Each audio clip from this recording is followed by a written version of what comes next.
They wanted to pursue a communist revolution. They were trying to sell it to the Soviet people, saying, look, soon we will be living under communism. Everything will be so fine. The abundance, material abundance was supposed to come soon, and it didn't. Much of the Cold War was really just a sad, pointless endeavor of people jockeying over imaginary fantasy points of their status and where they sit in this social grouping or that and in their heads, but then imagining that it's some part of a broader struggle. Mao Zedong himself did not like Stalin, but he certainly did not like being surprised by Khrushchev, and he said that Stalin was a great rock and Khrushchev lifted it only to drop it on his own feet. Sergey Radchenko's To Run the World, the Kremlin's Bid for Global Power is a masterwork. Sergey takes you into the mind of Soviet and Chinese leaders as they wrestle for global power and recognition, leaving you amused, inspired, and horrified by how small-minded the people were who could have kicked off World War III. The book is deliciously detailed, and Sergey loves his sources as much as any historian I've ever come across. We get amazing vignettes like Liu Shaoqi making fun of the Americans for eating ice cream in trenches, Khrushchev pinning red stars on Eisenhower's grandkids, and Brezhnev and Andropov offering to dig up dirt on senators to help save Nixon from Watergate. Sergey earns your trust in this book. His synthesis in detail is as good as I have ever seen in narrative history, acknowledging what we can and can't know, and very judiciously laying out other historians' hypotheses. He leaves you with a new lens to understand the Cold War, and probably the new one as well, namely leaders' overwhelming preoccupation with global prestige. It's in pole position for my favorite book of 2025 and a deeply important text for today's policymakers as they grapple with how we might be able to make it through another century without thermonuclear war. Sergey, thank you so much for your work, and thank you for coming on China Talk.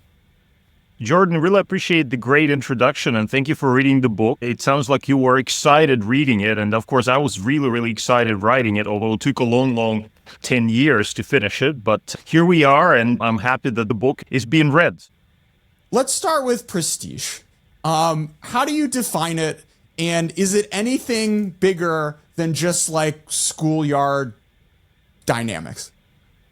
Right. So that's a deep question. And that's where the Soviet experience is not actually unique, because if you think about the Soviets pursuing prestige, well, what's so unique about that? Everybody does that, right? Everybody has always done that and will always do that. People strive for status, people strive for recognition, and states do the same thing. And that is why in the introduction to my book, I try to zoom out a little bit, and there are references there to Hegel, to Fukuyama, and so on and so forth, because what I'm trying to say in the book is that the striving for recognition of one's greatness is not necessarily something that is just unique to Soviet leaders. In fact, I show in the book, even for the Cold War, that the Soviets were not unique. The Chinese also had similar motivations, and sometimes also the Americans.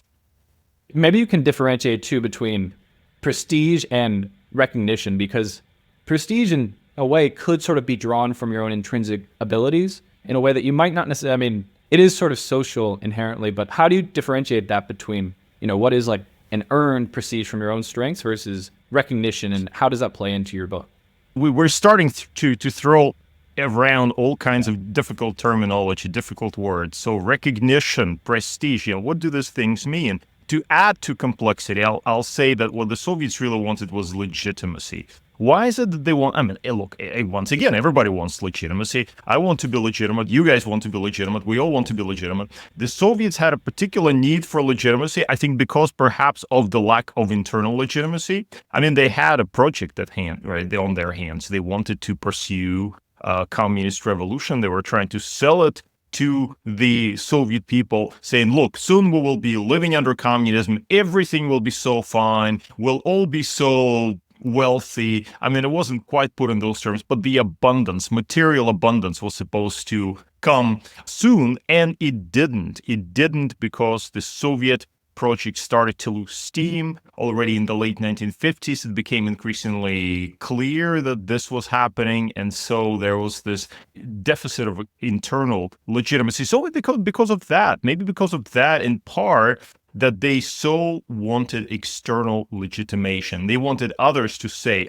you're great, you're so great, you're wonderful, you're a superpower, because then they could turn to their own people and say, look, we are so strong, we're a superpower, we're so great because they say so. Who they? They, of course, the ones in a position to recognize. So the Americans. Others matter too. So if, let's say, Mongolia or Papua New Guinea said, look, this is the great Soviet Union, that was important. But if the Americans said that, that was all the more important because they were themselves a superpower. So their recognition was absolutely crucial for the Soviet sense of greatness. So that is where those things connect: prestige, recognition, external recognition, and legitimacy.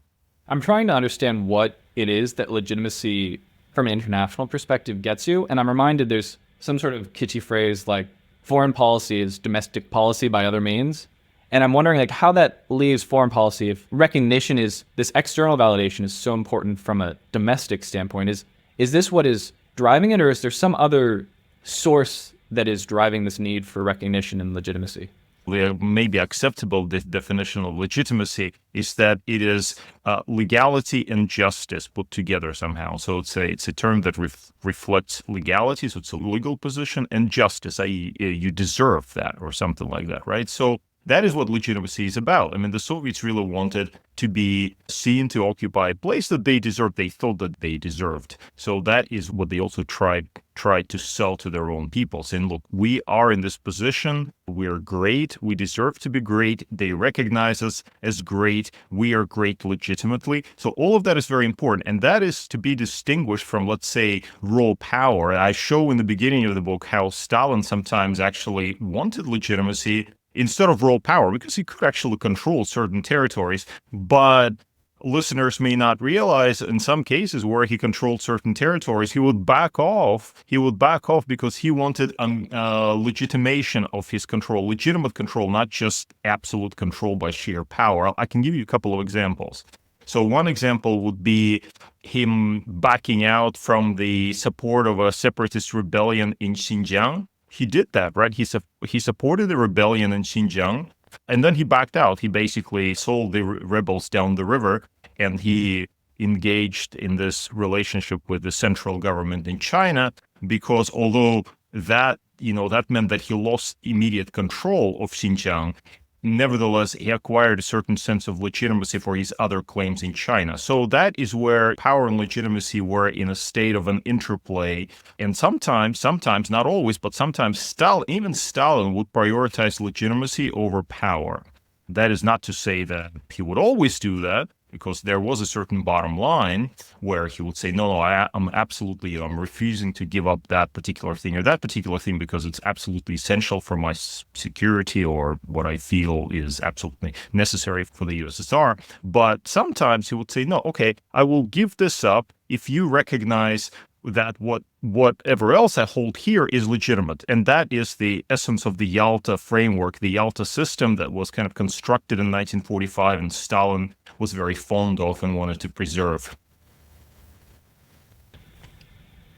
Yeah, staying on the Yalta agreement, one of the things that I was quite surprised by in the book, didn't really think about it this way, is how interested Stalin was in a sort of concert of powers, but not just in the concert of powers, but having his view of what his proper sphere is legitimated.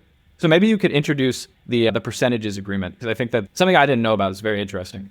So that is, the percentages agreement, of course, in general is a well-known episode in the early history of the Cold War. Churchill goes to Moscow, meets Stalin, October 1944, and Churchill in his memoirs recounts it in the following way. He said, I wrote down percentages of influence that the Soviet Union and Great Britain would have in that particular, in Southeastern Europe, and it was just particularly about Southeastern Europe or the Balkans. And then I gave the paper over to Stalin. Stalin made a tick on it, handed it back to me, and I told Stalin, maybe we should destroy this piece of paper because isn't that very cynical that we basically decided the fates of millions of people in this kind of way? And Stalin said, no, you keep it. Now, what's interesting, this story, of course, is decades long. We've all known about it from Churchill's memoirs. And this is where writing international history becomes really interesting, is Now we have the British version of the record of conversation. We also have the Russian version of the record of conversation. We have the actual piece of paper in the Churchill archives, the percentages agreement. And we have, crucially, something that has not really been considered before, is we have extensive discussions that followed that agreement between the Soviets and the British about specific percentages. And when I was reading those discussions, I was like, well, this is so strange. The Soviets really took this stuff seriously. They argued about extra 5% in Hungary, this kind of stuff. You think, really? I mean, what does it even mean? It sounds bizarre. It sounds absurd. But that shows that Stalin really took that seriously. He felt that he had legitimate sphere of influence in Eastern Europe. He was very cynical about it, but he basically expected the British and the Americans to defer to his desires in Eastern Europe. And in turn, he would accept the British and American sphere, somewhere out there. But he wanted his sphere here recognized externally. The problem, of course, was that what Stalin considered illegitimate sphere of interests or sphere of influence was not seen legitimate by the Americans in particular. And that, I think, explains a lot about the way that the Cold War unfolded. You go through pains throughout the rest of the book to or at least it's not clear in the rest of the book when America pushes back or when the Soviets are pushing in, if any of this is really worth it. But I think in this particular instance, when you talk about America pushing back on Stalin, you do seem to think that it was very necessary for America to have done that. To basically, the Cold War, in a sense, was not inevitable from an ideological perspective, but because Stalin was going to push, and until he found resistance, something about the logic of force. So maybe you could elaborate on your views on that. So it's a difficult question, right? It's a difficult question because historians have looked at the early Cold War and have tried to understand whether Stalin was perhaps open to compromise. Some have said that actually he was looking for a great power compromise. I'm also inclined towards this here. He was looking for a great power compromise. Others would say, no, we had to stop Stalin's expansionism, and Stalin could never be trusted, and so on. So you have this different approaches. The problem from the U.S. perspective is we're all wise in retrospect. We can go and look at the Soviet archives and see and hopefully understand what Stalin actually was thinking. But the problem at the time is you are facing this difficult person called Joseph Stalin. Nobody knows what the hell he's thinking, right? Nobody knows what his ambitions are. Does he want to take over the world or not? Does he want to take over Europe? I show, by the way, in the book that Soviet post-war planning entailed basically Soviet control over much of continental Europe, as far as like Sweden. They had great appetite. There's great uncertainty. You're in the present moment. You're trying to deal with the situation. You don't know what the other guy thinks. So what is the safe policy to pursue? And I cannot imagine a safer policy than that was actually pursued in terms of what George Kennan formulated in the long telegram. So the policy of containment, the policy of pushing back. Did that help bring about the growing distrust with the USSR and, in some ways precipitated the Cold War? Maybe, of course. If you're pushing back on a guy, he'll think, look, they're aggressive, they're pushing back on us. But if you don't push back on the guy and turns out the guy is actually determined to take over the world, you've got a problem. So in the end, what happened? Containment, it's, I guess, the best worst solution in the situation that we had in the early Cold War. It's a tragic situation. It's a situation that results from the lack of trust and from inability to understand or know in real time what the other side is thinking. And, we can project this onto our own days and ask similar questions, but maybe we can do it later.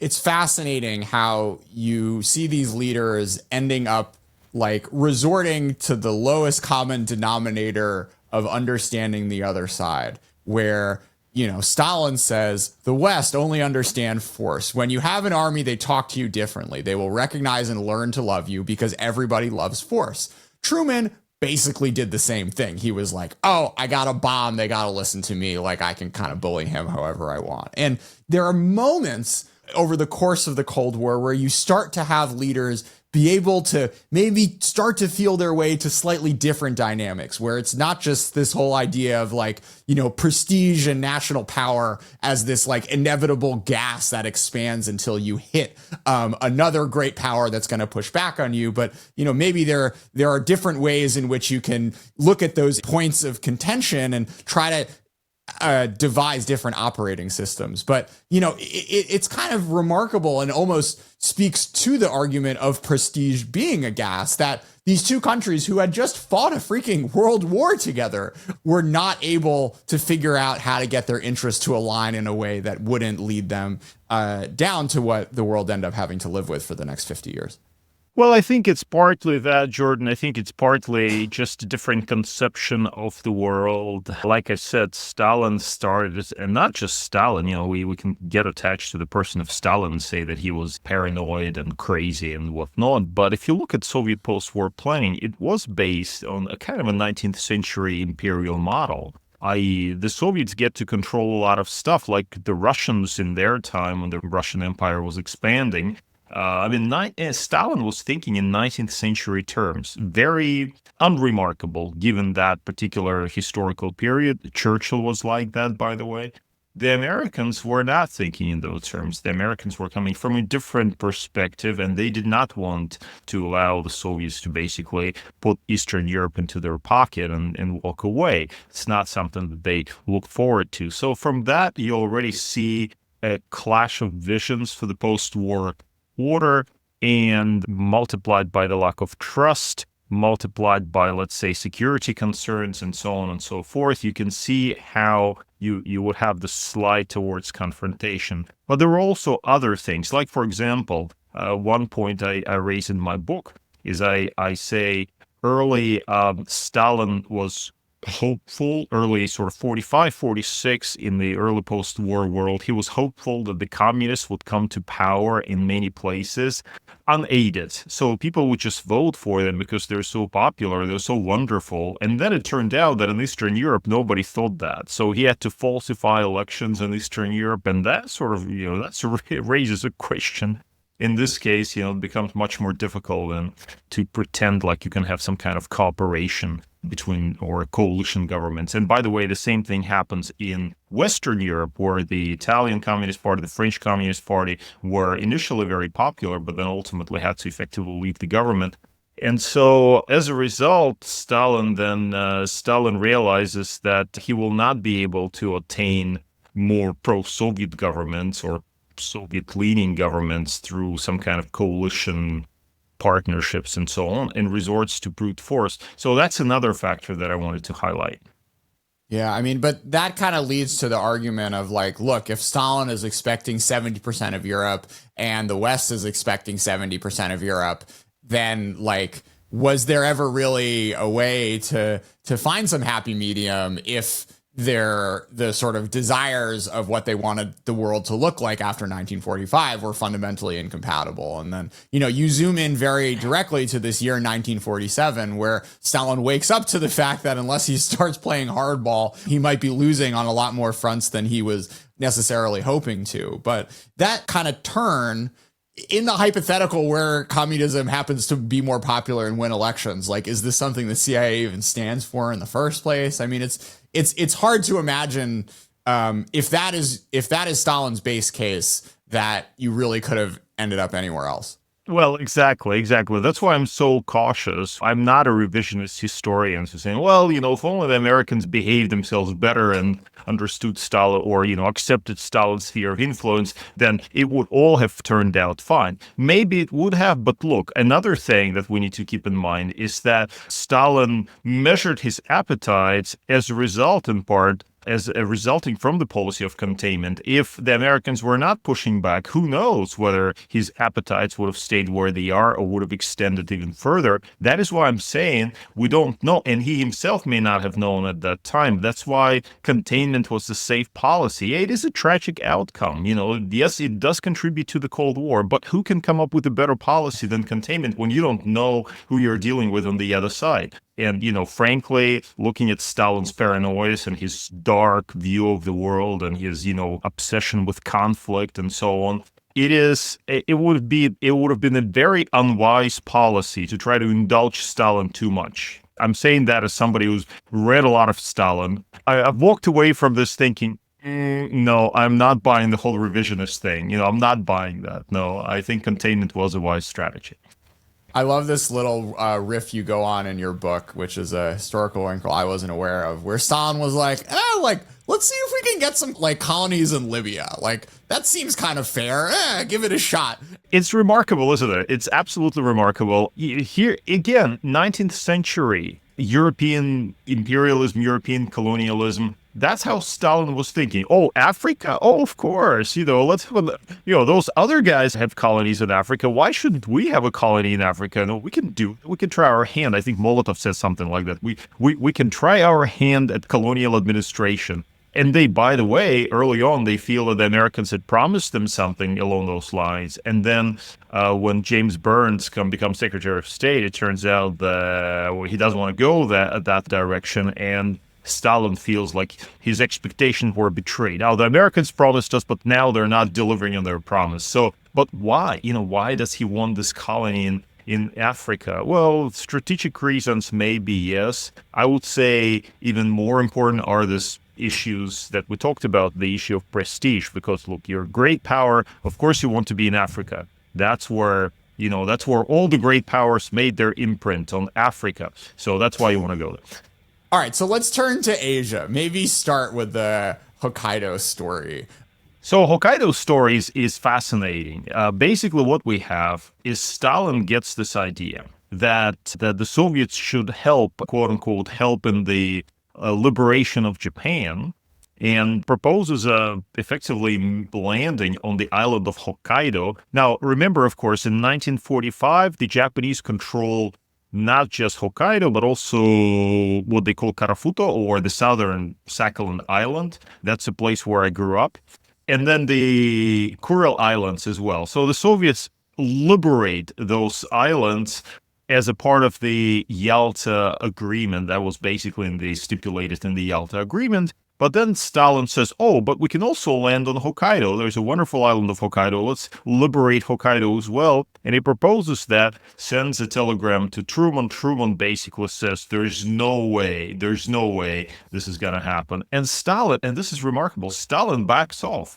And so you have to ask this question, well, why does he back off? And the obvious answer, we're talking about mid-August 1945, and the obvious answer to this would be, oh, well, he's afraid of the atomic bomb, because Truman has the atomic bomb. So that's one possible answer. Is it credible? I think there's something to it. Another possible answer is to say that he is interested in preserving some sort of a cooperative relationship with the United States, because the Yalta Agreement is in place and the Americans sort of respect it, and he wants that recognition, he wants that legitimation offered by Yalta. And in fact, he continues for some years until 1949, almost 1950, he continues in some way still abide by the principles of Yalta, because he wants the American recognition of the legitimacy of his gains. And so if Truman says, no, sorry, you cannot, that's just too far, you were never there, do not even come close, he backs off. And so that's interesting. So it's not just fear of nuclear bomb,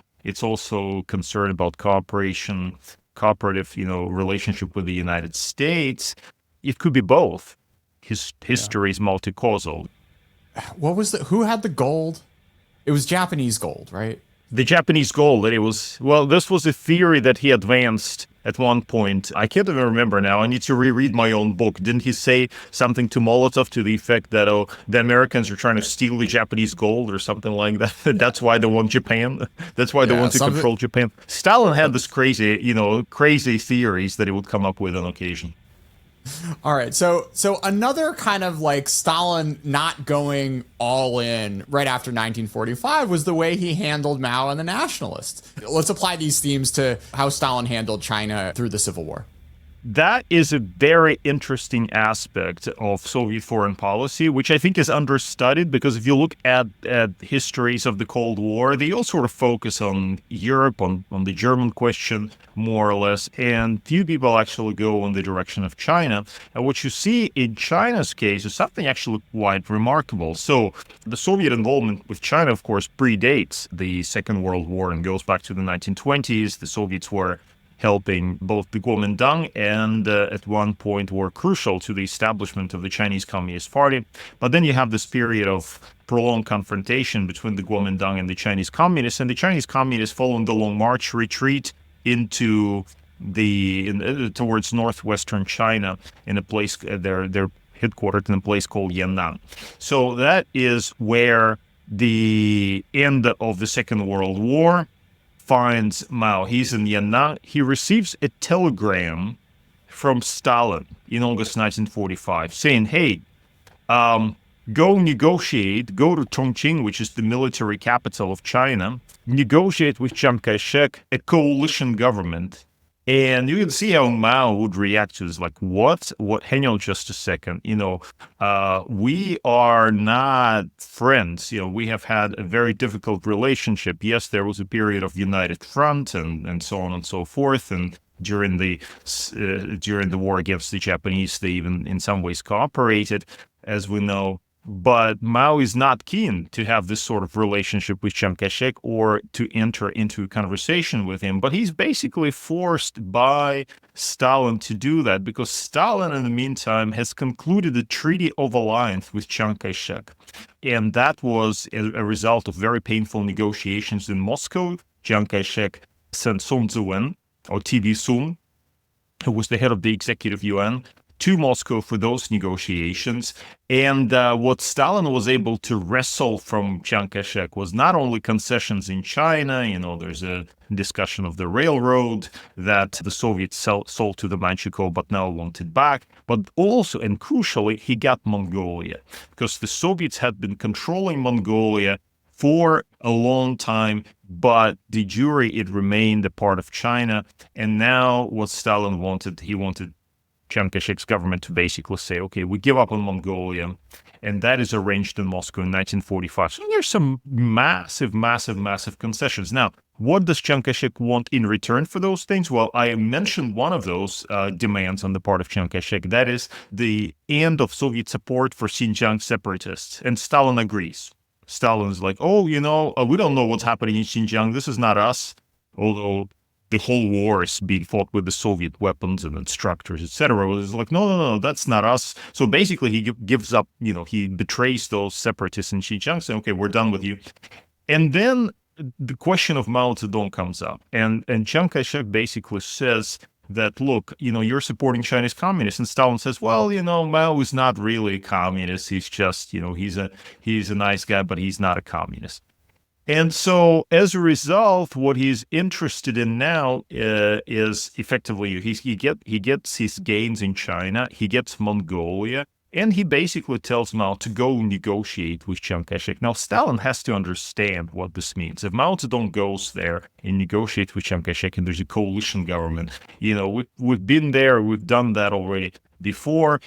Mao does not have a superior force, and then Stalin understands that. Stalin thinks that the Kuomintang is much stronger force in China in 1945. So that basically means kind of surrendering to the Kuomintang. I think Mao also understands that. And so there's this very interesting period from 1945 until when the Chinese Civil War breaks out again, where Stalin is not even certain who he's going to support or what his position in China should really be, because he's interested in a solid relationship with the Kuomintang, because they have guaranteed his control of much Mongolia and those parts of his imperial interests, and that is ratified by the Yalta Agreement. So that is much more important to him than Mao's cause and communism and so on and so forth.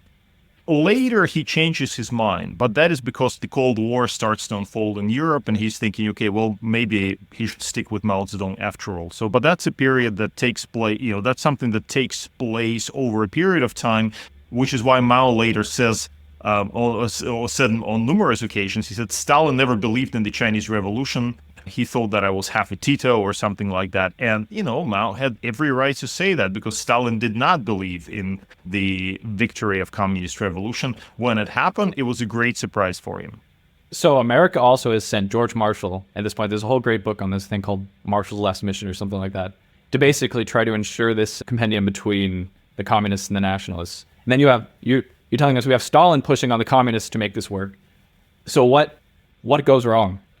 Why it doesn't work? What doesn't work is Mao does not want to have anything like that in place, right? And Stalin has limited leverage over him. He cannot force him to agree to a coalition government. He can only advise him to have a coalition government. But they have long discussions. In the fall of 1945, they meet in Chongqing. There's a long discussion there about what future China might look like. And actually, by the way, the Chinese communists propose effectively dividing China along sort of, north-south kind of scenario where the north is controlled by the communists, the south is controlled by the Kuomintang. Chiang Kai-shek cannot accept this because he's a nationalist, he's a patriot, he does not want a division of China like that. So he basically turns this down. And so they never could agree. And then ultimately, of course, you've got George Marshall's intervention. In a period of quiet later, of course, Chiang Kai-shek blamed George Marshall for interfering too much, because if only Chiang Kai-shek had if his hands were untied, he would be able to wage the war much more effectively against Mao Zedong and would have defeated him. But that's a whole different story as to why nothing works out and why the Civil War then is won by the communists, because a lot of historians have written about this. It's not part of my book, but there were serious problems with the Kuomintang government and the state of the Kuomintang army. That's the bottom line. Maybe let's fast forward to the late 40s, at which point the communists are moving into Manchuria, and you have this piece of evidence. I think it's Stalin writing to a general operating in Manchuria on behalf of the Soviets, and he says something to the effect of, if Mao and the communists move in and try to take any of the materiel, open fire or use force to prevent this. So this really speaks to really more than anything, this jumped out at me as speaking to the narrative that you were drawing. So maybe you could explain what is that source and what was Stalin doing there?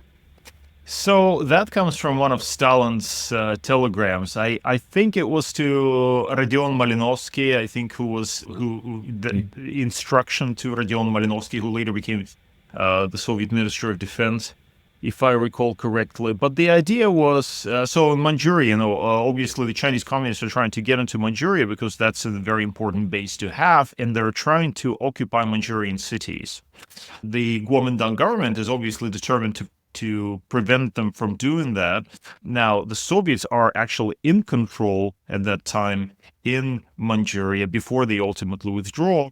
But they're in control in Manchuria, and Stalin instructs his forces on the ground to deny Chinese communists the ability to enter the cities, which is remarkable if you think about it, because look, aren't they supposed to help Chinese communists? Because they're the Soviet Union, they're like a communist country. Aren't they supposed to help communists? And the communists say, we want to get into the cities. We want to control Manchuria. We want to get into the cities. Stalin sends a telegram saying, keep them out, open fire if they try to do that, because what these people are trying to do. And I can't remember the exact term that Stalin used. It's like these people or something like that. It's like, I don't trust these guys, but they are trying. He said, they are trying to get us into conflict with the United States. Is he right? Of course he's right. Of course, the Chinese communists would have been very, very happy at this point if the Soviets and the Americans came to blows, but that's still too soon right after the end of the Second World War. And Stalin is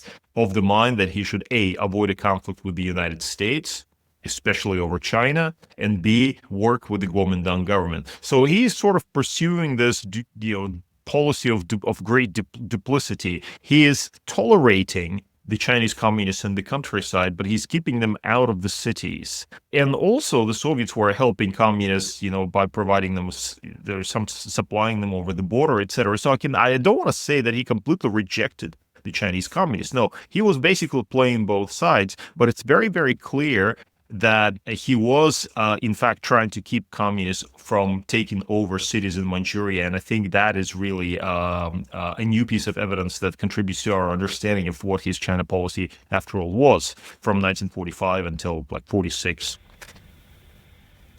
Maybe we can zoom out, talk about Stalin's China policy from a macro perspective. I was reading Stephen Kotkin's book, the first volume of his Stalin biography, and he basically pillories Stalin's China policy, and he looks into what the Soviets were themselves talking about back in the 20s, when Stalin was suggesting that, in fact, the communists should ally with the nationalists, which, of course, ended in a absolute massacre of the communists by the nationalists. His view is Stalin's China policy has been a string of really just atrocious decisions and thinking about how to operate there.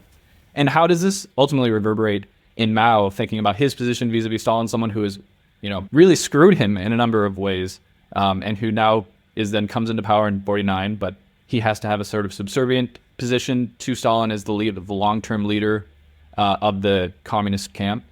So maybe how does that all play into this?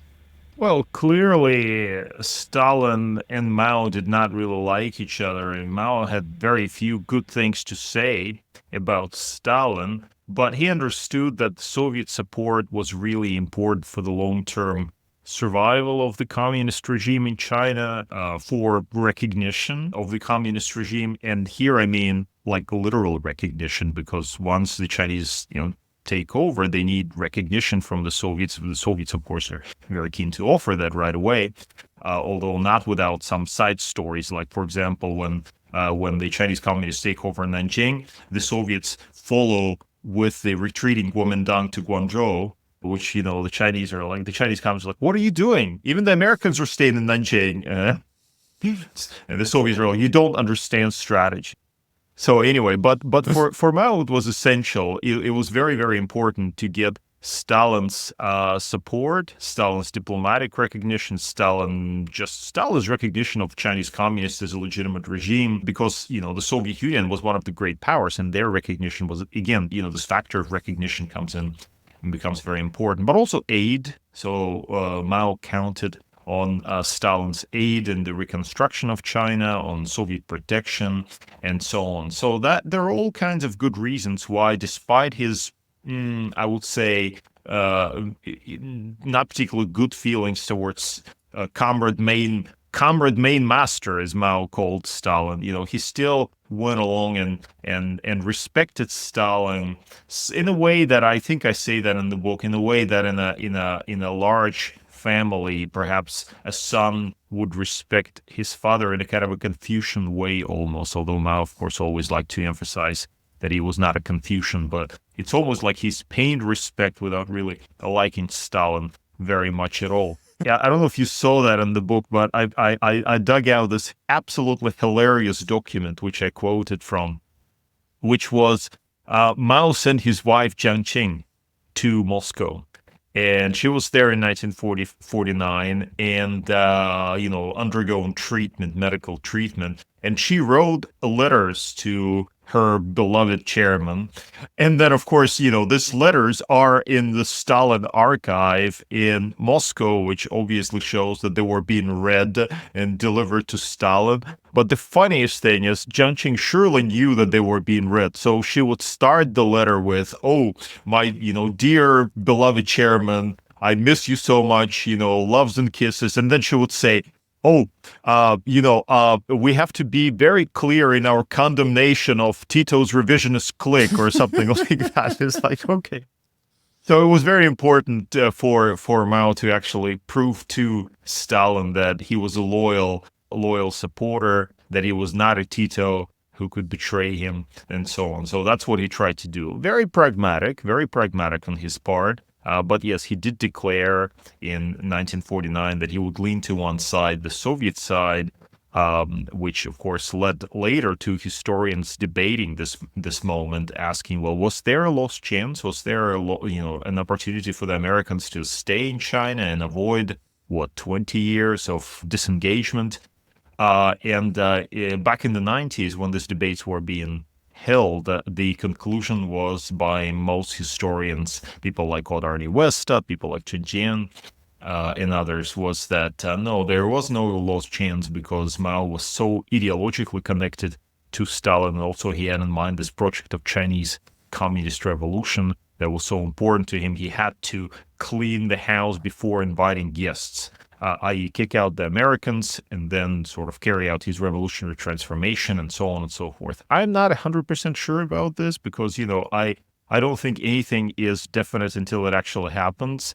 And so my own views that perhaps if the Americans had a different approach to communist China at that time, then there would have been an opportunity to establish relations. I mean, Stalin and Mao coordinated their policy on this question, and the expectation on the part of the Chinese communists was that the Americans would de-recognize Taiwan effectively, or not, de-recognize the Kuomintang government and extend recognition to the communist government, and that was the key issue for them. But beyond that, it's not like they were absolutely determined to cancel or to just to break diplomatic relations with the United States.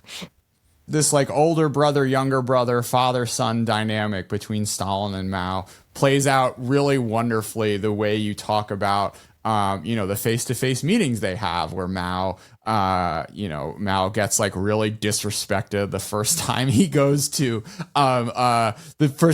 Moscow, and like Stalin makes him wait for a while and like basically says no to everything he asked. And slowly but surely over the course of, Stalin and even more dramatically with Khrushchev, like he just like the sort of like national power balance as well as the like ideological legitimacy, like leader of the, not free world, leader of the communist revolutionary credibility shifts over time. So let's maybe use that as a way to start talking about the Korean War. How did their relationship and the sort of Chinese-Soviet dynamics play out in 1950, which brought about that, horrific conflict? Yeah, so the Korean War has been studied by so many people, and we thought for the Korean War, we have had a lot of documents that have been studied closely by historians since the 1990s on the Chinese side, on the Russian side, and even on the North Korean side. This is really well-studied conflict. So I wondered if I'd have anything new to say about this. And of course, in a massive book like this, I had to say something about the Korean War. But I was actually quite lucky in the sense that I did find some new evidence, which I found it wasn't like smoking gun type evidence, but it came close. And I'll explain what the nature of the evidence is. So basically the story goes like this. Kim Il-sung in North Korea wanted to quote unquote, reunify the country and kept asking Stalin for that. So saying, Comrade Stalin, the moment we cross over the 38th parallel, there will be revolution in South Korea. Everything will turn out just fine. It'll just be very quick. And Stalin would refuse him the permission to do that time and again and again. And the reason for that is pretty obvious. So Stalin was worried about the American intervention. Speaking about, Stalin's a very cautious individual in this particular instance. So he was worried that the Americans would get involved. And then what happened? So he changed his mind.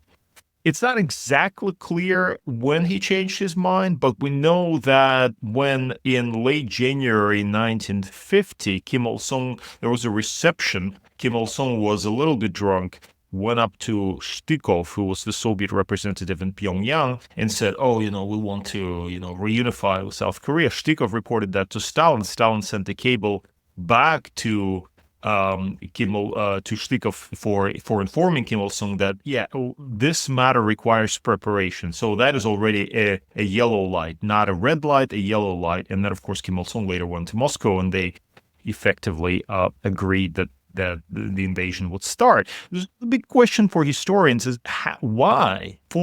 For months, he has been against that. And now he says, okay, this is something we can talk about. So obviously he changes his mind around the time of late January 1950, or at least he tells Kim Il-sung around that time. And so various theories have been advanced. The most obvious is that at that point, there's already going to be an alliance with China. So the worst case scenario, the Chinese can fight this war if Kim, this is what ultimately happens if Kim makes a mistake, or if the Americans intervene.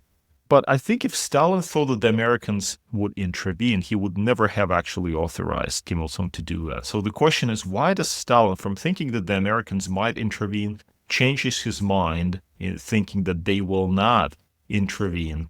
And that is where it becomes complicated, because for years we had, first of all, we have Dean Acheson's remarks in the press conference, which is pretty straightforward, where he says that America has a defensive perimeter, which does not include Korea. So that is probably the most misguided statement ever made by an American foreign policymaker that, in retrospect, was probably a very bad idea.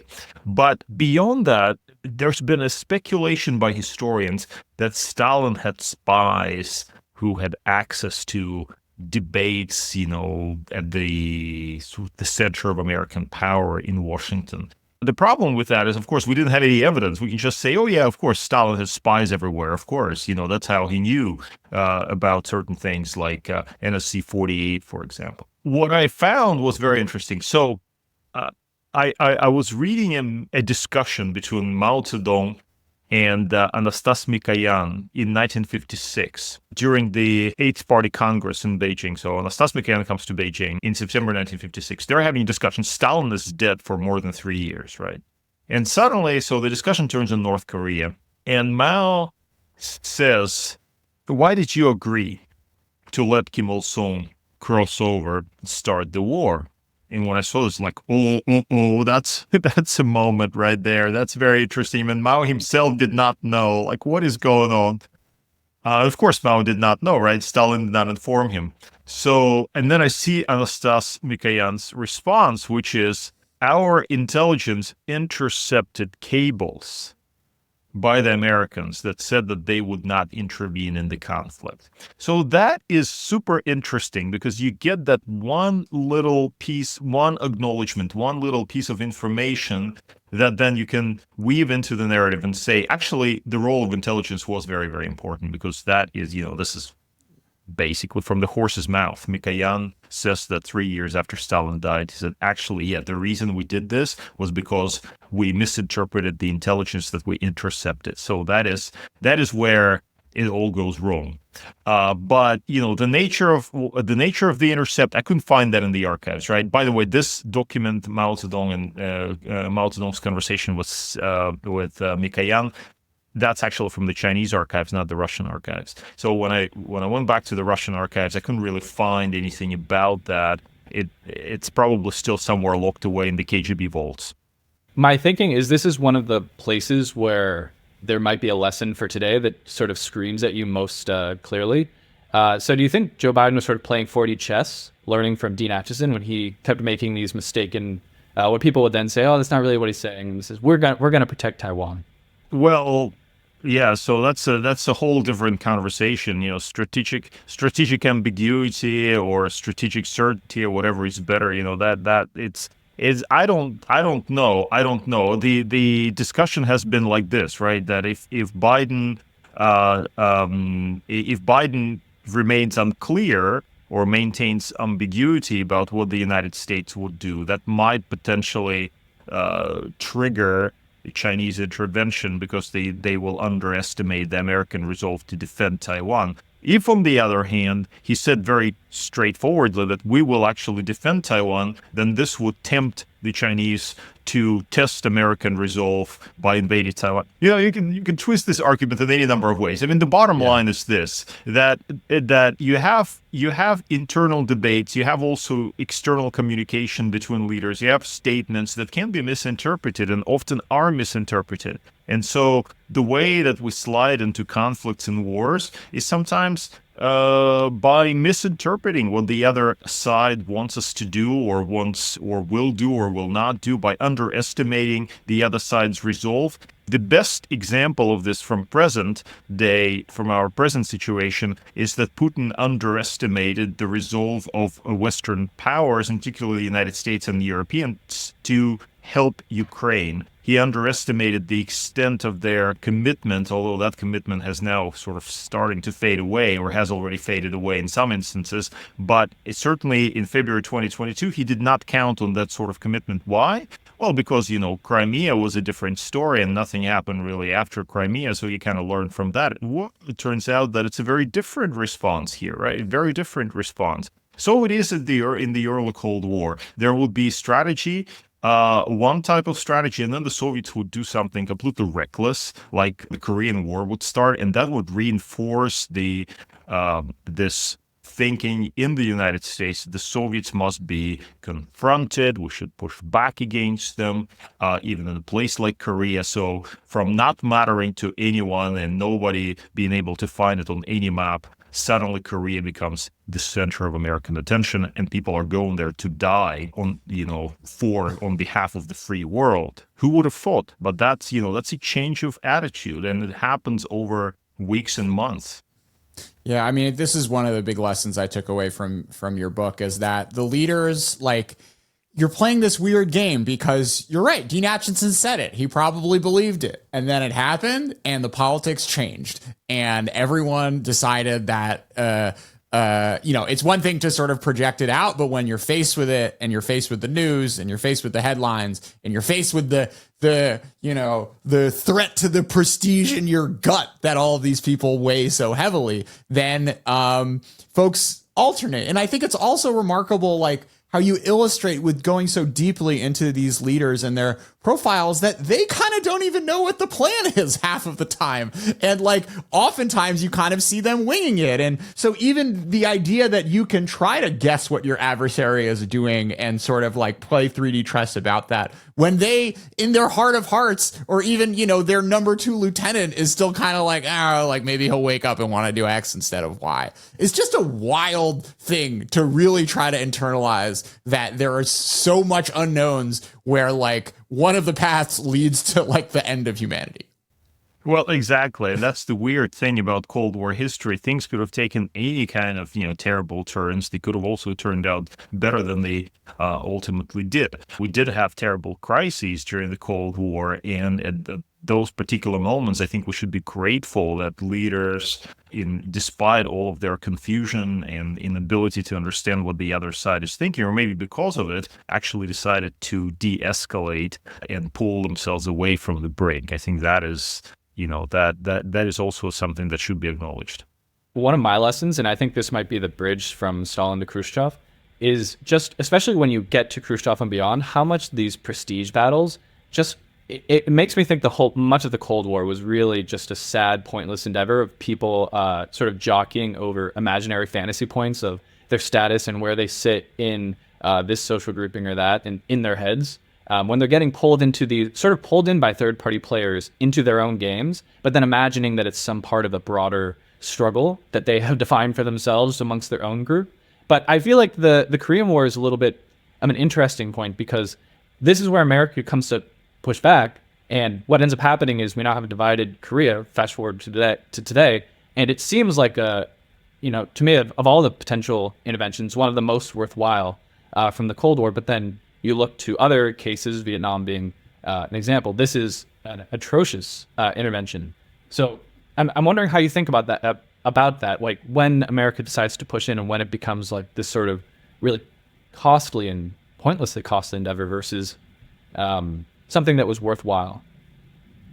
Well, that's a difficult question, right? It entails a moral judgment, John. And it's a difficult one to make because, for example, the Korean War could have ended up as a nuclear war, right? Didn't Douglas MacArthur want to use nuclear weapons, or at least threaten to do so?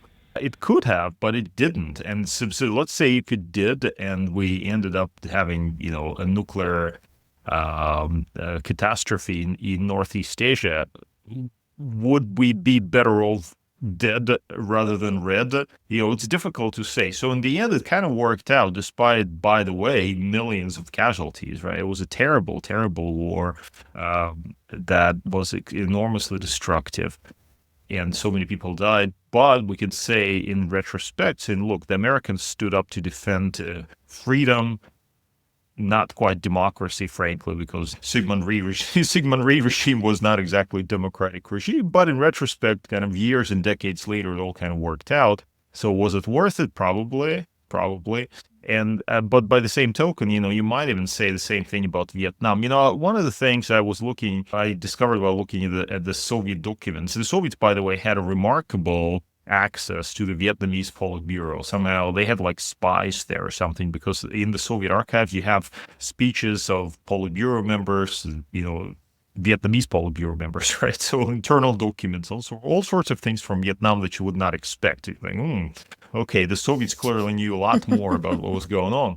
But so you read these documents, the Vietnamese documents, and you recognize that actually Eisenhower's domino theory was not wrong, in the sense that that's exactly what the Vietnamese wanted to do. They wanted to reunify, their country, and then they wanted to promote revolutions. They obviously wanted to control revolutionary movements in Laos and Cambodia, but in the late 1960s, they were discussing about starting a communist revolution in Thailand. And I don't know why that particular project didn't work out for them. But, when you read something like this, you think, oh, wait a second, this is like the domino theory. That's what they're talking about. And of course, the Americans got involved, and that was very tragic. And now you can almost turn to almost any historian of the Vietnam War, and they'll tell you, well, this was a terrible mistake, etc. But you could also raise this counterfactual, well, what if the Americans did not get involved, and how would it have worked out for Southeast Asia, which is, by the way, very nice and prosperous now, and they're having a great time.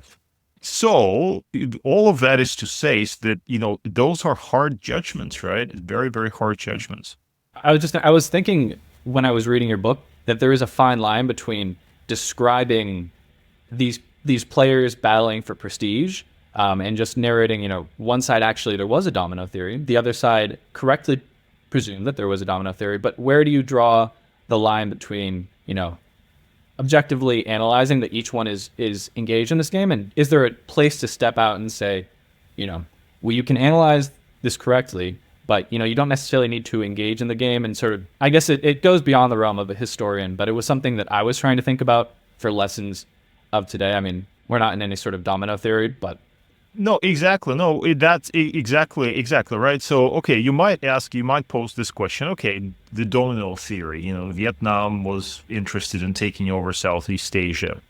Okay, so what if they did? Would American global interests still be deeply undermined or fatally eroded somehow? And that is where you have to make the strategic judgment about what's important and what is not important for America, and what's worth paying the price for, and what's not worth paying the price for. I mean, we'll all have to agree that perhaps having communists take over Southeast Asia was perhaps not the best idea for freedom and democracy, but is it worth sacrificing all those lives for, and basically getting America stuck in this quagmire far away from its shores? What would have happened if the Vietnamese were victorious earlier? Would that not have worked out differently? And I would say, perhaps, the Vietnamese had so many problems that their hopes to dominate Southeast Asia would have run aground anyway, for internal reasons, also because the Chinese would be upset with that, as well as what ultimately happened. Of course, in the 1970s, there was a Sino-Vietnamese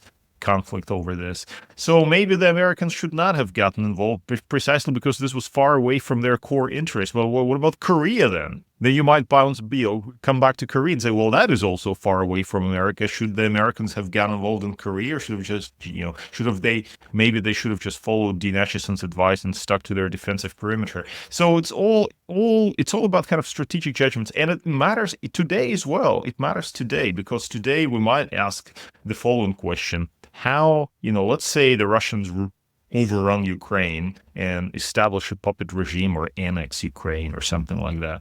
Would America's global interests or core national interests be fatally undermined? And you can make the argument both ways. You could say yes, because American credibility would be at stake. In other words, others will say, oh, well, America is a paper tiger. They cannot be trusted. They cannot even defend Ukraine. So therefore, how about Taiwan and all those other things start falling apart.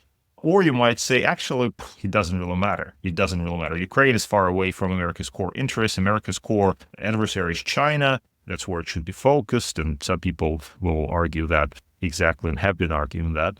And so Ukraine is a distraction. So again, as a historian, what can I say about this apart from saying, look, this was always a problem. This was always part of the discussion. And all the best we can do really is see how historically things have worked out. And sometimes they have worked out well, and sometimes they have not worked out so well. But there was always a price to pay. So that is a very unsatisfying answer from the historian.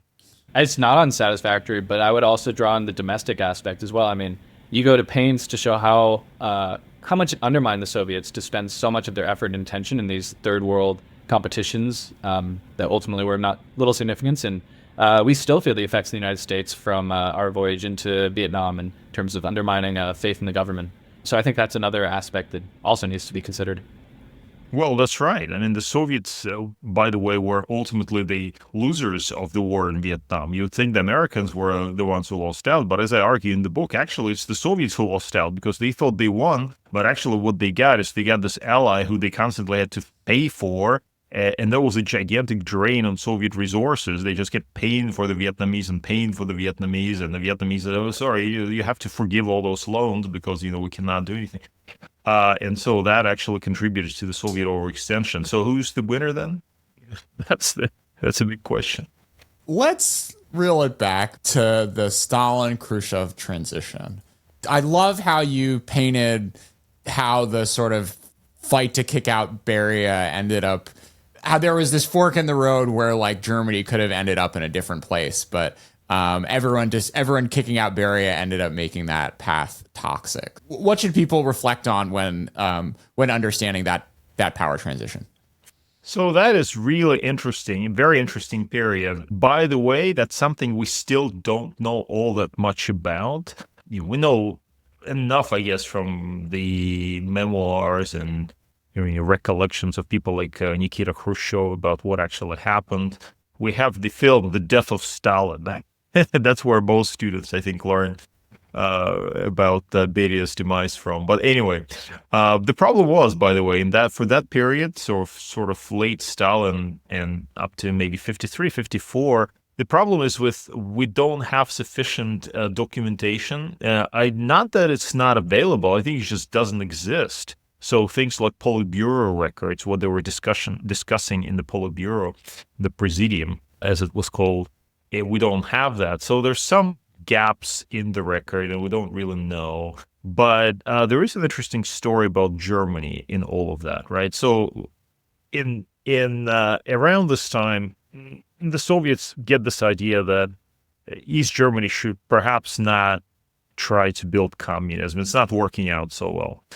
And they try to communicate that to the East German leaders who are very hardline, committed, orthodox communists. They just keep pushing crazy policies, which results in a full-fledged uprising in Berlin in June 1953, which has to be suppressed with tanks, tragically. But the Soviets get this idea of maybe they could have a confederation or something like that, or rather, they actually what they say is they could have a bourgeois Germany that is not aligned to the West necessarily, but is also not a communist country. Now, the question is who's pushing this, and that is where it becomes a little bit difficult to answer this question because you have people like Beria who seem to be in favor of this. Stalin's hideous henchman comes across almost as a liberal. Letting people out of the gulag, saying to the Germans, look, you don't need to build communism. So Beria is one. Malenkov seems to be actually supporting this. And, so it's very difficult to say that it's just Beria because Malenkov also entertained similar ideas. But then what I argue in the book is that Beria is arrested, and then in the process of where they try to implicate or the way they try to pin everything, all kinds of terrible things on Beria, they say, well, he's a Western spy. He's a British spy, of all. He's a British spy, and he was trying to undermine communism in Eastern Germany. So that's where internal politics and this external foreign policy overlaps. And at this point, Malenkov could have said, oh, look, but I also was in favor of the same policy, but notably he doesn't, right? And that's how it works. So Beria then is executed, and so East Germany remains basically communist. But then what I argue is then later, West Germany becomes admitted to NATO, and at that point, this idea of a neutral Germany that is bourgeois but not aligned to the West, it just falls by the wayside. You can't do anything with it. And so at that point, the Soviets really get committed to maintaining the regime in the GDR, which is very costly, by the way. It's a very costly proposition, very difficult to do because people keep running away, which is one of the reasons that ultimately they have to build the wall. What I'm trying to do in this book is just to show that you could actually have a variety of policies. So at different times, like in 53, they thought, okay, well, what about this? And then it didn't work out for different reasons. And then, we know what worked out, a different policy. So your research basically finds the same thing as Joseph Turgeon, that especially in those moments of transition of leaders, it's really not about policy discussions at all that determine what's going on. It's sort of like internal struggling, what he calls a knife fight with weird rules. Well, that's right. And Joseph's book is fantastic on this. In fact, we works from some of the same materials. So that's what you get. Once you get, maybe we'll get a chance to talk a little bit about the source base, but once you get into the real depth with these records, what you see is really just people. Above all, you see people positioning for power, for influence, backstabbing each other and so on. And big questions of policy get kind of drawn into this in weird ways, but sometimes in ways that you would not expect necessarily. So that is something interesting, because that, I don't know how you would explain that from, let's say, theoretical perspective. It doesn't really work out. And, and that's where I think acquaintance with archival materials like Joseph Turgeon and myself, of course, have been able to do is very useful. I mean, it's like the theory, right, is just like schoolyard bullshit, which is kind of incredible. And, you have these moments in this book of these big statesmen-like times where, Khrushchev, feels really good when he meets with Eisenhower, we'll get to, or Brezhnev feels like he can do some business with Nixon. But those are the times where your grasp on power is most secure. But when it's not, domestically or internationally, then you really it's just like really unseemly parts of human nature that are not, that are like evolutionarily the sort of things you would see 10,000 years ago, not what you would necessarily expect humanity to be able to, pull off and aspire to in the 20th century. But Jordan, I would kind of argue against this, how people don't evolve so fast, right? So in some ways, we do behave like monkeys in the forest, in some ways, because that's evolutionary behavior, the struggle for, okay, I'm the king of the hill, everybody defer to me. Is that really something if we see that with monkeys, why don't people have the same, why won't we expect people to have the same thing? So fundamentally, that's, those psychological motivators of human behavior, that is really, really important, I think. I think that is where over-reliance on some grand narratives about ideology or your realpolitik and all of that stuff, that's where it kind of starts falling apart. Because yes, of course, all of those things matter, but then in the end, we are monkeys in the forest. That sort of the evolutionary line here. But you see those behaviors historically repeating themselves again and again and again and again for centuries and centuries and centuries. There must be something fundamentally human to this kind of behavior, this idea of, the struggle for power, struggle for recognition, the desire for legitimacy, the desire for prestige. All of those things seem to me to be deeply rooted in human psyche. Once upon a time, I wrote my PhD, an essay that I was going to use to get into my PhD program on sort of reorienting how we think about IR around these sort of EVPsych ideas of status and prestige. But needless to say, I'm a fan of your narrative, but you can also root it in something else, philosophy, or at least great works of art, which you do. And you quote from Dostoevsky in describing, I think it really applies most of all to Khrushchev above anybody else. Am I a trembling creature, or do I have the right? And that is, you look at Khrushchev and you sort of it just sort of jumps out at you as something correct. Maybe let's fast forward to the Stalin speech, because in a way he's not so much a trembling creature when he's up there thoroughly denouncing Stalin, and this will be the thing that he's, you look at some of the Marxist historians that operate in China today, this is where they say it all started to go wrong. Tell us about that. Khrushchev decides to denounce Stalin. This is known as the secret speech. Denounce Stalin for his various crimes, for repressions, for the way that he conducted the Second World War. The party is absolutely shocked, right? When this verdict is delivered, the party faithful are there, and they cannot believe. Although for a time things were kind of going in that direction anyway, so you had kind of silent de-Stalinization already, some shortly after Stalin's death. But in February 1956, it becomes kind of official. I mean, it's not publicly announced because it's a secret speech, but it's circulated then inside the party. And so, a very interesting question as to why Khrushchev does that. And there's something profoundly, I find when you read about this, you feel sympathy for Khrushchev. You think that, well, here's a good guy. But then you also have to remember that he did all kinds of other things, like, for example, the order Soviet invasion of Hungary and so on, which I think serves as a counterbalance to this very positive view of Khrushchev. Why did he do that? Was that for political reasons in order to consolidate his power? Or did he really think that Stalin was a terrible person? I think probably both, actually. That's why he did it. Of course, it helped him consolidate his power.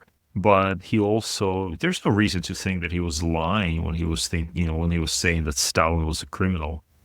Now, some people said, well, where were you? You were also participating in all this stuff, right? You benefited from this because your career overlapped with absolutely horrendous purges. So you built your career on the bones of your predecessors and the blood of your predecessors. And there's something to that as well. But in any case, when all is said and done, you look at this speech, the secret speech of February 1956, you cannot help but feel that this was the right thing to do, and you cannot help but feel like this is the moment, one of the good moments for Khrushchev. And there are some others, like the way he decided to back out from the Cuban Missile Crisis, where you kind of feel, he did the right thing. And so that's how I felt when I was looking at it. But the Chinese, you mentioned the Chinese, John, and the Chinese were not very happy. And Mao Zedong was saying, well, wait a second, you did not consult us. This is part of the problem, right? You did not. Mao Zedong himself did not like Stalin, but he certainly did not like being surprised like that by Khrushchev. And he said that Stalin was a great sword and that Khrushchev had discarded the sword, and now our enemies will seize it and try to kill us. Or, as he would also say, Stalin was a great rock and Khrushchev lifted it only to drop it on his own feet. And so Mao predicted problems for the communist movement. And of course, he was right, because problems broke out in places like Poland that summer 56, and then ultimately in the fall of 1956 we had the situation in Hungary that just went off the rails very quickly. All of that is connected to de-Stalinization. And in my book, I talk at length about it. I don't focus so much on the domestic impact of de-Stalinization. There are other people who have written fantastic books about it. But what I look at is in particularly how it impacted countries like Poland, Hungary, North Korea. And then I also talk about China's role in all of that, because that is where Mao Zedong, for once, feels like he's the great strategist who's determining the fate of global communism, because he sends a delegation to Moscow led by Liu Shaoqi, and Liu Shaoqi says in conversations with Khrushchev, say, well, what you're doing in Poland, you're trying to pressure Poland. This is called great power chauvinism. You should stop doing that. On the other hand, in Hungary, that is a kind of revolutionary rebellion, so you should basically suppress that. And then ultimately we know, of course, there is no Soviet intervention in Poland. And there is Soviet intervention in Hungary, by the way, for reasons that had nothing to do with Liu Shaoqi's advice. It was, for Khrushchev's own reasons that simply overlapped with what Liu Shaoqi was saying. But the Chinese conclude that this is because of their advice. So they have finally got to a position where they're determining the general line of the communist world. communist movement. And that, I think, is consequential for the Sino-Soviet split, for all the things that happened afterwards. So two little quotes, some of my favorite of the book, where you found in the Politburo that Mao talked about Khrushchev's Stalin speech as if Khrushchev had broken the incantation of the golden hoop. Of course, like, the brocade that the Monkey King wore, and now, everything's going to go crazy and Mao's going to be able to be free, and the sort of superstitions of what can and can't be done to challenge, the quote superstitions of what can and can't be done to challenge the Soviet Union are now blown wide open. I also love the detour that you had of these incredible sources of the pro-Stalinist folks in like Denmark and Norway. And I mean, the US, the story's been told a lot, but like at some point, I think it was the Danish guy was so pissed off. When he was getting the readout, he was like, Khrushchev, what were you doing? Like, you should have arrested this man. Stalin, what a monster. The ability for some folks to sort of see through the cognitive dissonance of it and be like, okay, we should just give up. This is like a completely bankrupt thing. And then other folks, in different situations are more or less bought into the system, or their incentives are different. But it's funny that the sort of players with the least actual political power, the ones who are the intellectuals in the West, oftentimes were the ones who clicked in most quickly to the fact that a communist system able to bring about someone like Stalin is just a bankrupt endeavor on its front. Well, and it took a while, actually. Obviously, 56 had a dramatic impact on the world communist movement. And in many ways, I would say in 1956, this was the beginning of the end for communism. Sure. It was very clear. If you needed to use tanks to suppress a country, or to promote your view or vision of economic development, you've got a problem, and that is where you have a collapse of party memberships and communist parties across Europe, across Western Europe. So many things can be linked back to 1956. It was such an eye-opening rather moment for Western intellectuals, many of whom could not believe, the leftist intellectuals could not believe that Stalin could be such a hideous figure. But that's a consistent problem. I mean, I was struck reading Marty Sherwin and Kai Bird's book, Oppenheimer, the Oppenheimer biography, where they discuss how this nuclear scientists working out in California were just absolutely blind to the brutalities of the Soviet system. Think, how can smart people who are obviously geniuses in whatever they do, physics, etc., how could they be so uncritical as to think that there's this workers' paradise and everything is going so wonderfully well? And of course, for Oppenheimer himself, 1939 seems to have been the turning point, or the Soviet-Nazi pact. After that, he finally started thinking that perhaps the Stalinist paradise was not so wonderful after all. But so many intellectuals continue to believe in that until 1956. And in 1956, you have the double shock. You've got Khrushchev himself says, look, Stalin is not the father of the humankind and this great genius or demigod that we held him for, but actually brutal criminal who repressed innocent people and was just such a terrible person. And then, of course, you've got the Soviet intervention in Hungary, which just nails, it's a final nail in the coffin of the Soviet project, I think, for many Western intellectuals, which is why you have this chaos in Western European Communist Party, from CPUSA to, the Norwegians, to the Danes, to the, Great Britain, and so on and so forth. So you just said 1956. You could see the beginning of the end of communism, which when Deng Xiaoping was writing, he was the second historical of the six-party plenum in 1981, rewriting the history of what happened in China. He's very careful not to reject Mao in total, seeming to draw a lesson from 56. You don't critique Khrushchev, and now that is a very prominent lesson today among certain Marxist historians who look back at the Soviet Union and how it fell. 1956 is a crucial year, but you didn't just root it in the secret speech. You pointed to tanks going into Hungary as the crucial thing. So do you agree with their analysis that there was a way to save Stalin's reputation? Do the Sansikai keep a 70-30 Stalin type interpretation? What are your thoughts on that? Well, I mean, that's obviously how Mao would have liked to see things. So that's why he proposed to discuss Stalin in those terms, that Stalin committed some mistakes, i.e. the mistakes of him not believing in the revolution in China, mainly, that is the main mistakes. Mistreating Mao, that is the main mistakes. But generally speaking, he was a great Marxist-Leninist. That would have been a better thing to do. Look, no, I think Stalin was a horrible person, and frankly, saying this frankly and openly, I think was a better thing to do. In fact, the problem with the Soviet Union and with Khrushchev's de-stalinization was that they did not go deep enough. They retained some of the, Stalin was deposed, but actually the system remained. And I would argue the system still remains.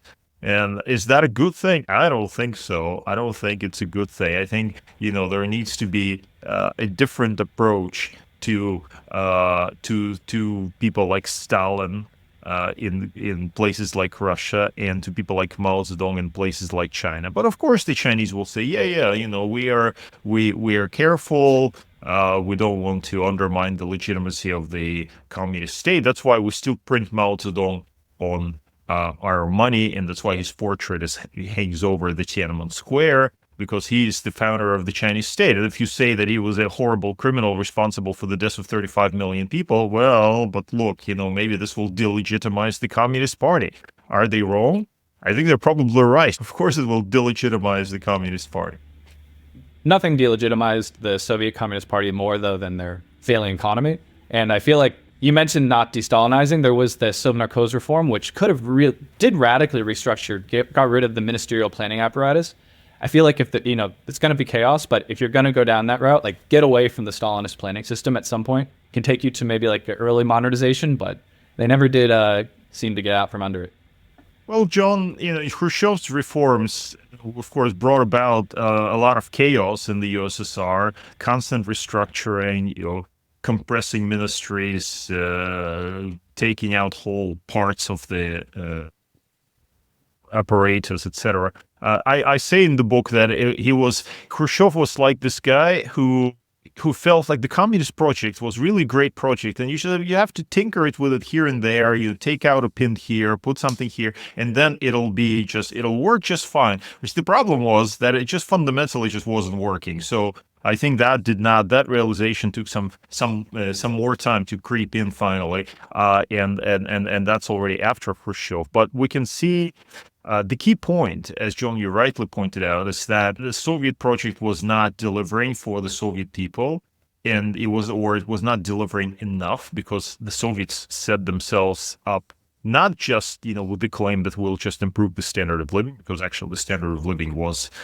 improving, but that we will outstrip the United States. We'll be better. We have the kitchen debate, right? That famous encounter between Nikita Khrushchev and Richard Nixon, of which we have a video recording. But I was so happy, by the way, to find the Soviet version of it in the Russian archives, which was hilarious to see what was not captured on tape, where they go around and Nixon shows this and this and say, well, look, this is an American house. And Khrushchev is like, no, this is made of wood. This is rubbish. We now make stuff of plastic. This is so much better. So you have this competition with the United States. That the idea was that it would deliver for the Soviet people, and it simply wasn't doing that. And in some areas there were breakthroughs, but by and large, the Soviets had meat rights, right? I mean, think of the 1962 ride over Novocherkassk, where the KGB had to be deployed to basically the military police to break up protests with casualties. And in 1963, the Soviets were spending their gold reserves to import grain for the first time. So that is already where you've got some serious warning signals coming in the direction of the Kremlin. And they realized that. That's why they launched the Kosygin reforms. But then that kind of goes off the rails, and then you have the whole at the same time as all of that, these problems in the economy multiply. They also discover oil and gas in much larger quantities in Western Siberia, and they think, okay, that will save us. And to a certain extent, it actually helped them for another decade or so, but ultimately, of course, the whole thing fell apart. I want to back up because I don't want to zoom too fast of the second half of the 1950s, because you actually have this incredible moment of optimism, really, of Khrushchev, where you have Sputnik, of course, and then you have this kind of like techno-utopian, let's call it AGI-pilled vision that Khrushchev has, where in the future, you write, the Soviets would have a bright future of fairy tale-like socialist abundance, with people having so much to eat that they would have, quote, to be careful not to overwork their stomachs as robots do all the work, and they just hang out for a year or two. They only have to do an hour or two a day of work. And that, you make this very fascinating tie between what Sputnik does and what it changes in the psychology of Khrushchev that leads to some of the most dangerous moments in human history. So tie that together for us, of Khrushchev having this big technological breakthrough, kind of deciding that he's going to catch up and surpass the US in 15 years, and what that kind of cashes out in terms of the risk of war in a number of hotspots around the world. So as you say, Jordan, there are interrelated processes, and indeed, the Soviet defense program, the missile program, and the Sputnik program, they're obviously intricately related. In fact, the Sputnik was launched on an ICBM, as we know. But anyway, what is happening in terms of the defense program, defense priorities, the Soviets get their bomb in 1949, still under Stalin. There's a modest buildup of nuclear bombs in 1950, but then they really put a lot of effort into the development of missile technology. And by sort of 1955, I would guess, you have some serious breakthroughs. First of all, you've got a proper Soviet thermonuclear test, not the one in 53, which was not, the layered Kate design, but the proper thermonuclear test in 1955. So that makes Soviet nuclear weapons so much more, I guess, powerful, giving Khrushchev the sense of, great power. Look, we've got this massive weapons that can just destroy whole cities, right? That is an empowering feeling. And then you've got also breakthroughs in missile technology. So by 1956, 57, missiles increased their range. So in 1957, you have the first test of an ICBM, intercontinental ballistic missile. And then Khrushchev realizes, well, that basically means the Soviet Union is invincible as a power. It can reach the United States. It can destroy the United States. And so he gets, for the first time, he gets this feeling, which later is shared by all Soviet leaders and even today by Russian leaders, that Russia is this mighty power precisely because it can destroy the world. That is where its claim to greatness comes from. It can destroy the world. Nobody can mess with it. For the first time, it can be safe because nobody will dare to invade a nuclear power. Khrushchev understands that, and that's why he begins massive cuts in the armed forces and, shuts down things like, for example, the the battleship program, rather, that was Stalin's prestige project. Why is that? Because he believes in nuclear weapons. He feels that it gives the Soviets this might, and it gives the Soviet a new voice in international politics. So although he doesn't plan to use nuclear weapons, he uses them for blackmail, and he discovers the usefulness of that already in 1956. So in 56, you have the Suez Crisis, and Khrushchev threatens to destroy Great Britain and France. And of course, those powers ultimately back out from Suez for reasons that had nothing to do really with Khrushchev's threats, mainly more American pressure on the Brits. And but that's not what Khrushchev thinks. Khrushchev thinks, I was so successful, in doing that. Now let's play this card again and again and again. And that gets him into dangerous situations, ultimately to the Cuban Missile Crisis, because he feels that, the Americans or anybody else, they will just have to retreat before the realization of Soviet might. So that gives this trump card for him to play. So that is on the defense side. On the Sputnik side, so you've got the launch of the Sputnik, October 4th, 1957. That's why we talk about the Sputnik moment, right? That has become a word now, a term with which we describe breakthroughs by America's adversaries. And so the original Sputnik moment was that. It was a great breakthrough which showed symbolically that the Soviet Union could outcompete the United States in a key area of science and technology.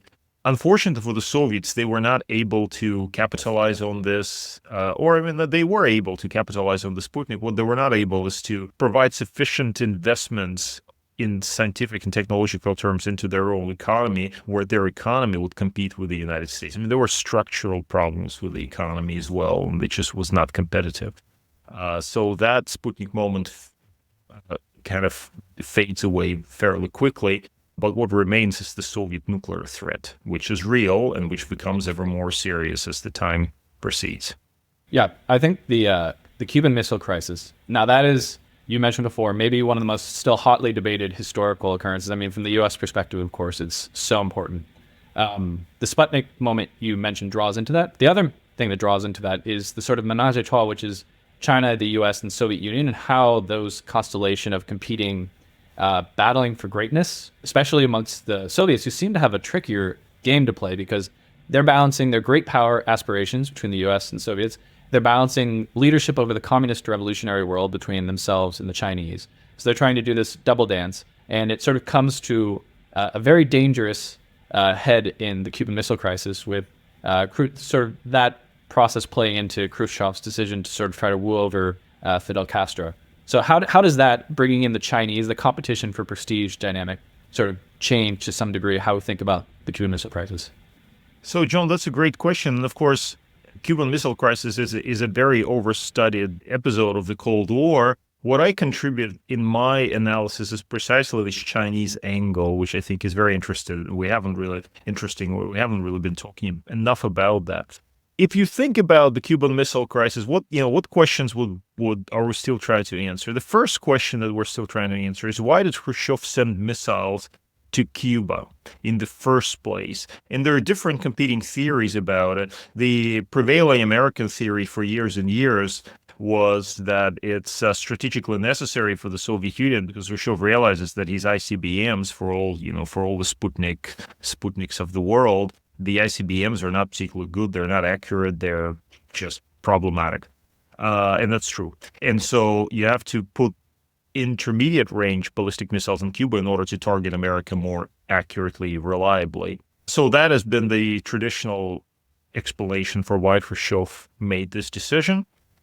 And by the way, looking at the Soviet records, Russian records, there's not one moment where Khrushchev actually raises this as an explanation. Not once. I didn't find a single piece of evidence to support that. So it's more about kind of political scientists trying to figure out why Khrushchev would do that than Khrushchev actually saying why he would do that. Now, what is there? Well, in the 1990s, Sergei Mikoyan, who was the son of Anastas Mikoyan, of whom I previously spoke, proposed a different theory. He said, actually, it wasn't about addressing any kind of strategic problems.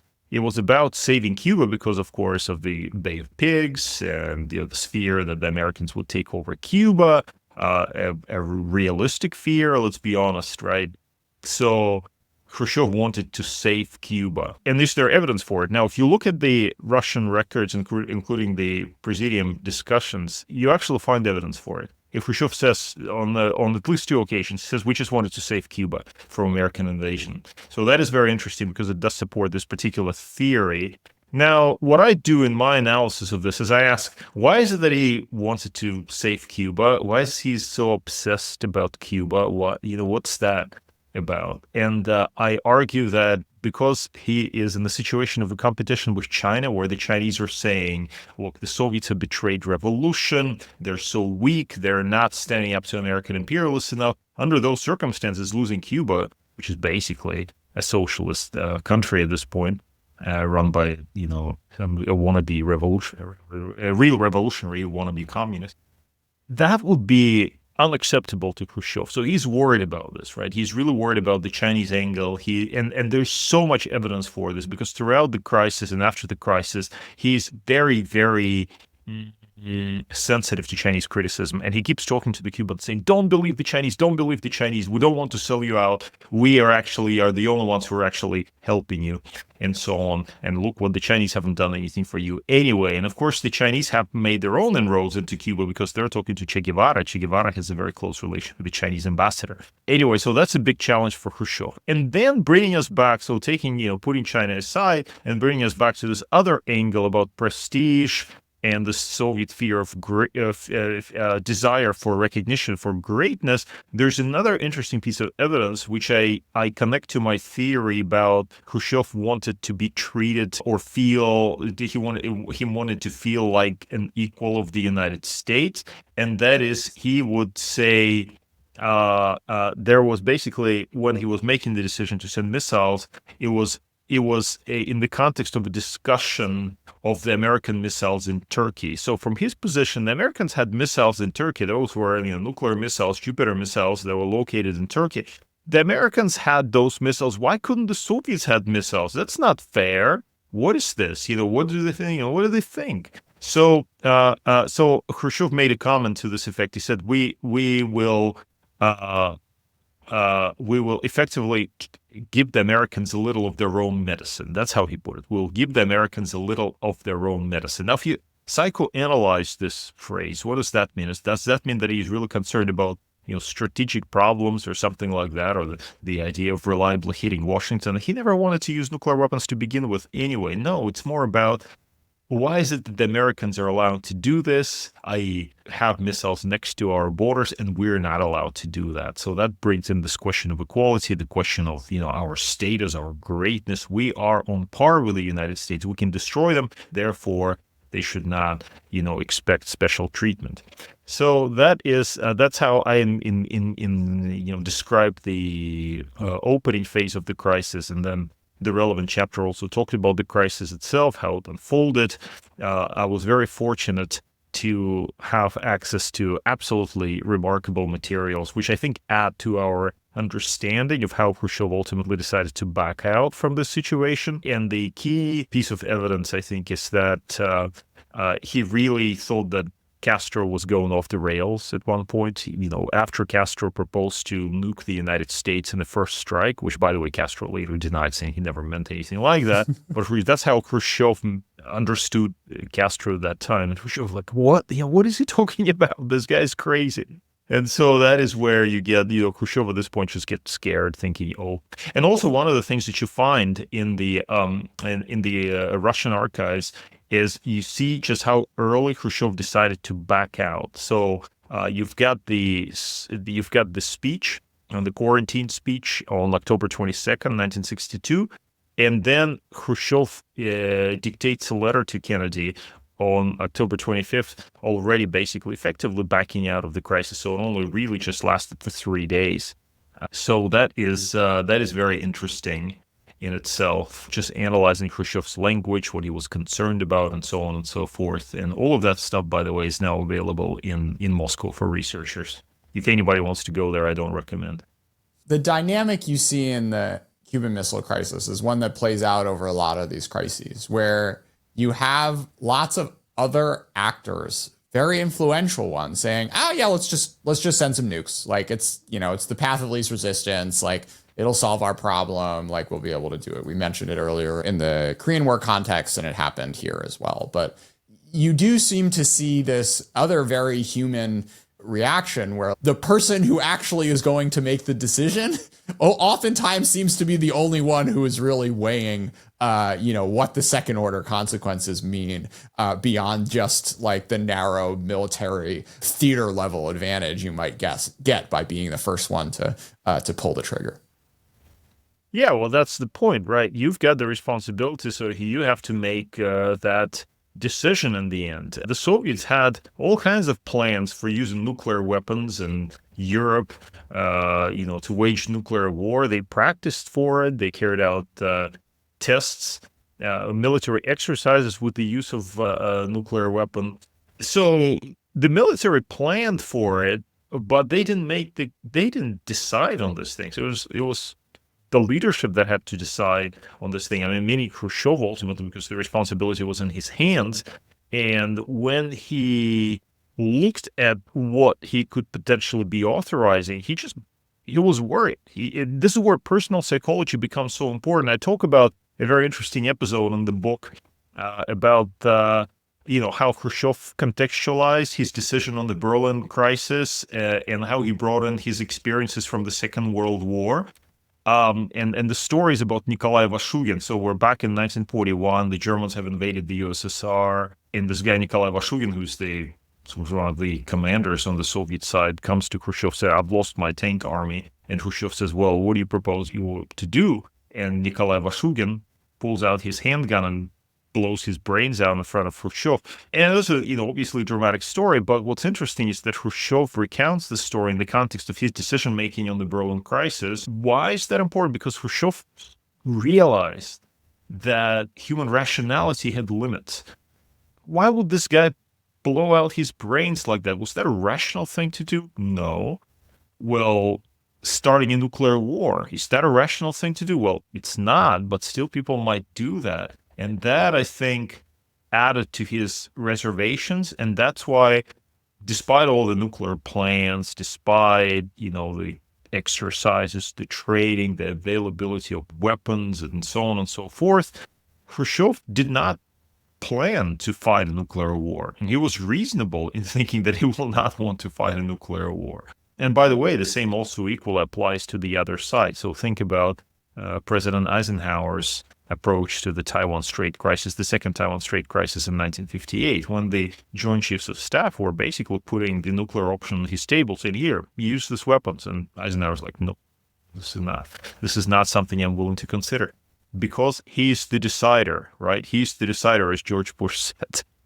They were the deciders. They had to decide, and the weight of responsibility was great. What's interesting is that Mao at times seemed to not really evince this sort of a concern over nuclear weapons. I believe at one point I don't know if it was to Khrushchev, but he said, if they use a nuclear weapon on China, they could take out half the population, but we'd still have, 300 million Chinese or something like that, to that effect, which is just a segue, because I want to talk about the Sino-Soviet split, which is maybe the most important aspect of the Cold War. I mean, there's a lot of contenders for that, but it really comes home in your book, and I think it's one of the most interesting aspects of it.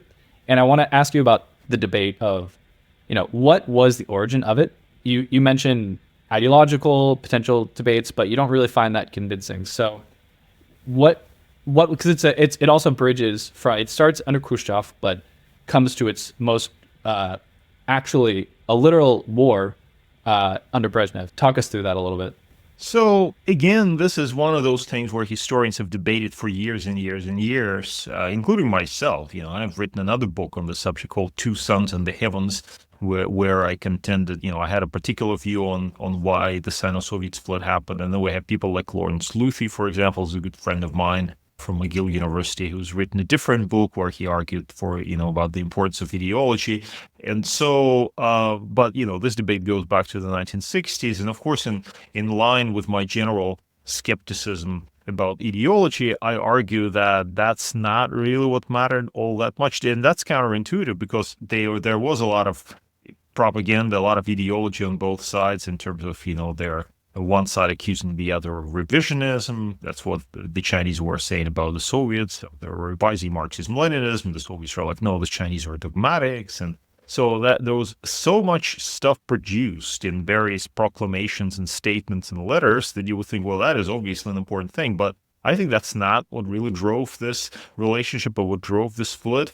The bottom line, I think, was that the Chinese did not want to be the underdogs in this alliance, and particularly Mao Zedong did not want to be the underdog. He thought that he deserved a better place, and he wanted to lead this alliance forward in ways that he felt were correct, and did not want to defer to people like Khrushchev, he did not think were particularly bright or insightful people. So it is partly a conflict of personalities, partly a conflict over leadership. Khrushchev actually had that remarkable description of the reasons for the split in his conversation with Castro, because Castro asked him when he visited Moscow in the spring of 1963, he said, what's going on between you and the Chinese? What is this about? And Khrushchev said, well, I also don't know what it's about.